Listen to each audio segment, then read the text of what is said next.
Hello, મારી ચેનલમાં તમારું સ્વાગત છે। અત્યારે શિયાળો હોવાના લીધે માર્કેટમાં શાકભાજી ખૂબ જ સરસ મળે છે। તો આજે આપણે રેસ્ટોરન્ટમાં મળતું લચ્છા કચુંબર બનાવીશું। તો ચલો ફટાફટથી રેસીપી શરૂ કરીએ। અને રેસીપી પસંદ આવે તો વિડીયોને લાઈક અને ચેનલને સબસ્ક્રાઈબ કરવાનું ના ભૂલતા। તો લચ્છા કચુંબર બનાવવા માટે અહીં આપણે જે સલાડ માટે શાકભાજી જોઈએ છે એ લીધા છે, જેમ કે ગાજર, ટમેટું, કાકડી, બીટ, એક મોળું મરચું, કોબી અને ડુંગળી। હવે સૌપ્રથમ આપણે અહીં એકદમ બધા જ શાકભાજીના લચ્છા બનાવવાના છે, એટલે કે એકદમ ઝીણું ઝીણું સમારવાનું છે। તો સૌપ્રથમ હું કોબી છે એને આ રીતે ઝીણી સમારી લઈશ। તમે જોઈ શકો છો એકદમ ઝીણી કોબી છે, સુધારાઈ ગઈ છે। અને અહીં કોબી છે એકદમ ફ્રેશ હોય એ ખાસ જરૂરી છે, જેનાથી આ ટાઈપના લચ્છા છે બની જશે। હવે આપણે આ ઝીણી સમારેલી કોબીને એક પ્લેટમાં લઈ લેશું।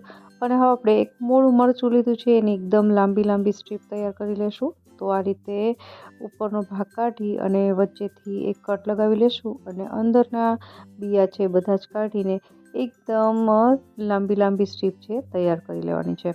અહીં મરચું છે થોડું કડક હોવું જોઈએ, નહીંતર આ રીતની સ્ટ્રીપ છે તમે તૈયાર નહીં કરી શકો। તો જ્યારે પણ તમે મરચું મોળું પસંદ કરો તો એકદમ કડક હોય એવું જ લેવું।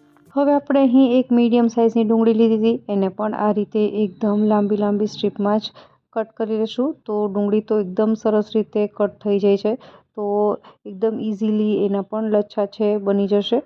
તો હવે આપણે આને પણ પ્લેટમાં લઈ લઈશું અને ત્યારબાદ ટમેટું કટ કરવાનું છે। તો ટમેટું એકદમ કડક હોય એવું જ પસંદ કરવું અને આ રીતે એને બે ભાગમાં કટ કરી અને એકદમ લાંબુ લાંબુ છે એ સ્ટ્રીપમાં કટ કરી લેવાનું છે। તો ટમેટા પણ તૈયાર થઈ ગયા છે। હવે આપણે સૌથી છેલ્લે કાકડી છે એને કટ કરીશું।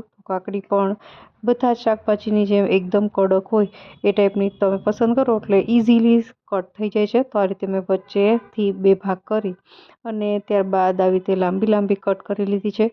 તો આપણી પાસે કાકડીની સ્ટ્રીપ પણ તૈયાર થઈ ગઈ છે। હવે એને પણ પ્લેટમાં લઈ લેશું। હવે સૌથી છેલ્લે ગાજર અને બીટ છે, જેને આપણે ખમણીની મદદથી ખમણી લેવાનું છે। ખમણીમાં જ્યારે તમે ખમણો ત્યારે જે જાડું ખમણ તૈયાર થતું હોય એ ટાઈપનું છે એ ખમણવાનું છે। તો આપણી પાસે ગાજરનું ખમણ તૈયાર છે, આ જ રીતે આપણે બીટનું ખમણ પણ તૈયાર કરી લઈશું। તો આપણી પાસે બધા જ શાકભાજી છે એ તૈયાર થઈ ગયા છે। તો તમે પ્લેટમાં જોઈ શકો છો એમ કે બધી જ વસ્તુ એકસરખી સરસ રીતે સુધારીને તૈયાર થઈ ગઈ છે। આવી રીતે થોડી ઘણી પ્રિપેરેશન કરીને રાખો તો સર્વ કરતા ટાઈમે આ બધી વસ્તુ જસ્ટ તમારે એક બોલમાં મિક્સ જ કરવાની રહેશે। અને થોડા બેઝિક મસાલા જેમ કે 1 ટીસ્પૂન જેટલો કાળા મરીનો પાવડર, 1 ટીસ્પૂન જેટલો સંચળ પાવડર, સ્વાદ પ્રમાણે મીઠું, 1 ટીસ્પૂન જેટલો ચાટ મસાલો અને અડધી ટીસ્પૂન જેટલું ધાણાનો પાવડર।